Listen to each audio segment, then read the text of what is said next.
Hello, today I'm going to show you how to make a no-sew mini pillow. So the first thing you want to do is grab the fabric that came in your subscription box. We are going to fold it in half with the printed sides facing each other, making sure that the corners are even, and then make a crease so you know exactly where the middle is.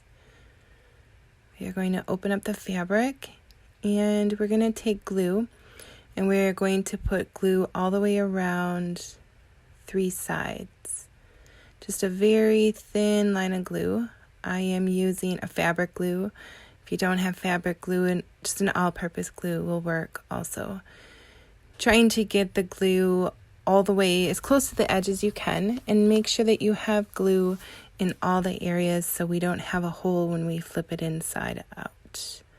So now we are going to fold it over and we are going to let this dry completely.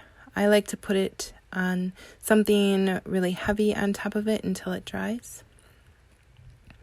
Now for training purposes for this video, I already have a dry piece here. So now what we need to do is flip it inside out. Now I wanted to show you what happens if you don't get enough glue. It will rip. So let's try another one. We're going to carefully flip it right side out. And you can use a tool for this. Maybe you have a pen, the end of a paintbrush. I'm using the end of an X-Acto knife, which probably isn't the safest, but I trust myself. So it takes a little bit of work. The trick here is you want to get the corners all the way out. You can take a tool and stick it in the corners to try to push those ends out, or you can just rub them with your fingers like I'm doing here. All right, so there's our pattern. Now next we are going to use our stencil that is also included in your kit. We'll do this side.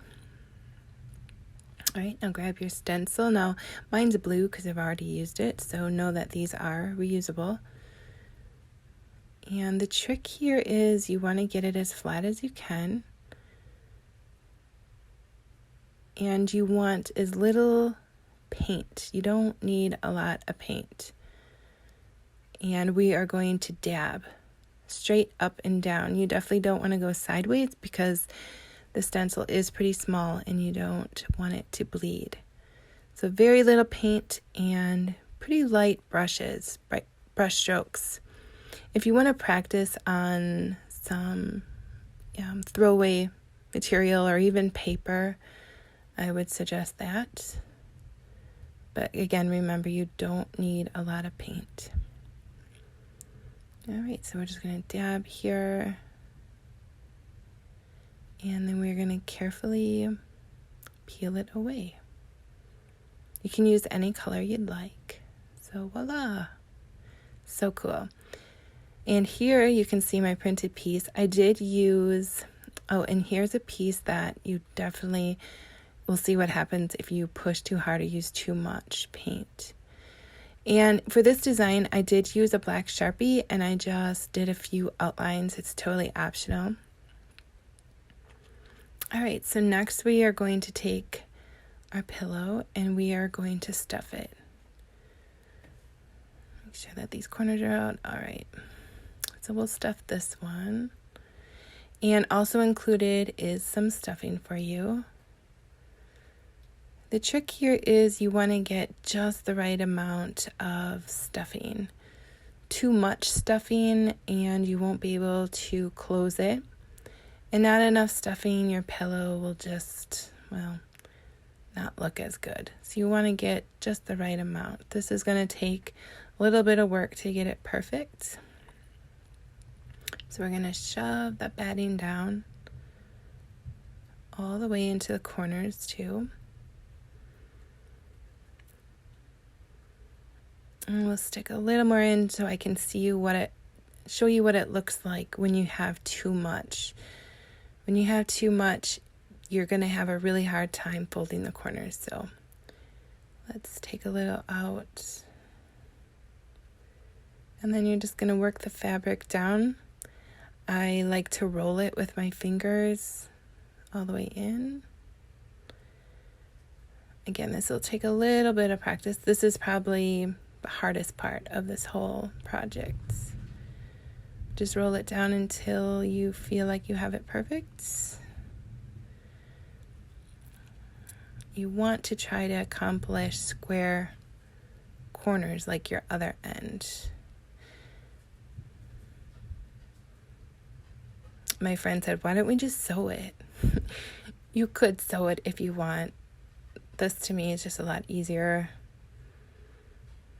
And you can achieve some really good results. All right, let's try this tool. Almost there. It's being a little stubborn on me today.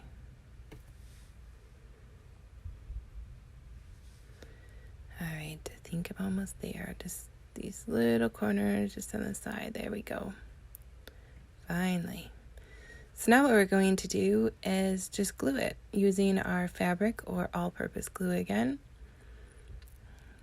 Thin amount, and we are going to press it closed.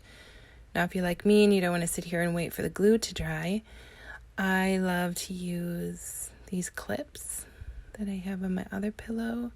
So we'll wipe off the excess glue here, which is nice as it'll dry clear. And so I'm going to use any type of clip you have, clothespin, and just close it shut. So there we go. There's our fun pillows. Aren't they so cute? Another tip too is you could put some rice in it, and that makes it even look more realistic. So let's grab our chair that also came in our box. And oh, look at that. So cute. Hope you guys enjoyed it.